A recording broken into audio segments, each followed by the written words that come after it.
Discard this segment opener, me of the whatever you are, the past, the future, the present. All time melds into one, I can tell you, during the editing process. I can tell you that when I get going now at the end of the show on my editing process, I forget all about the space-time continuum and all these future me's and past me's and interrupting me's. Oh, they're all just different.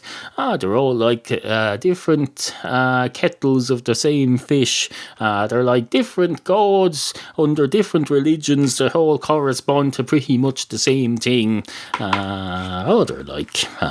It's like when Kermit the Frog appears on Sesame Street as Kermit the Frog, the reporter in the old Sesame Streets of the 70s and 80s, and then he goes on the Muppet Show as Kermit the Frog, and we all know it's the same damn fucking frog, but no, there's something about it as a child that has an effect on you that makes you think, oh, there's more than one Kermit. A Kermit is more of a state of being than an actual character. We especially found that out after Jim Henson died, and then we got new Kermit. It was like when Coca-Cola changed over from Coke to New Coke, except they were able to go back. Once you kill off Jim Henson, I can tell you, you can't just bring him back. It's not like Dallas. You can't say, it was all a dream. You woke up one day and Bobby Ewing was back. Dallas is back, apparently. There's a new Dallas starting at the moment with Leslie Dallas, the next generation. It's like Saved by the Bell, the new class, except with nothing much to say about that, really. I used to watch Dallas as a child, or at least I used to be in the room when Dallas was being played. I was fascinated with the theme tune. I went, I'm not going to start humming the theme tune for you. It's not even humming. It's do. That's not humming. That's more singing, except with nonsense words. Do. You can't call that humming. Not that there's anything wrong with humming, no, quite the opposite. That's why I don't want to rope doing in the same category as humming. It's insulting to people who hum. If you're in a band and you're a hummer, I can tell you, you get a lot less respect than you should. There's a lot more sophistication, I can tell you, involved in humming than there is to playing the drums, for example. No. If I was a hummer in Queen and I go lots of loads of sophisticated melodies, I can tell you that will put Roger Taylor to shame with his boop. All we hear is Radio Gaga. No, a bit of humming, that's what he needs. A bit of vocal talent that can be expressed through a closed mouth. I tell you, that separates the men from the boys as regards singing. It's all very well being able to express yourself through song if you're able to push out actual words, just as you would with speech, except with melodies. But if you have to do that without opening your mouth, like the ventriloquism of the singing world, that's what humming is. Imagine if you were told, you have to express this song, all these wonderful lyrics, except with your mouth closed, but you still have to be musical and expressive and come up with a nice tune and express it. I tell you, if you can come up with something that satisfies that demand, then you deserve to be right up there with the likes of Robert Plant, Benito Carlito. Who's Benito Carlito? I don't know. I think I made that up. Or Pavarotti, the late dead Pavarotti, or any of them. Montserrat Caballé. You're familiar with Montserrat Caballé. She's the one who did that Barcelona thing with Freddie Mercury. They went, Barcelona. It was the first time that we met. Barcelona, how can I forget the moment that you stepped into the room, you took my breath away. Oh, Barcelona, my spirit, something in Italian, Barcelona. You get the general gist. But no, if Montserrat Caballé had to hum that instead of just going, basically, if you did the equivalent of gagging her, closing her mouth, and then tell her, now express all that great emotion with your mouth closed and see how well you do. I can tell you that would, then we'd find out whether or not she's any good. Anyway, good morning. Help support this free podcast. Go to indieyourhead.com/tipjar. Sit, Kofi, sit. Good cat.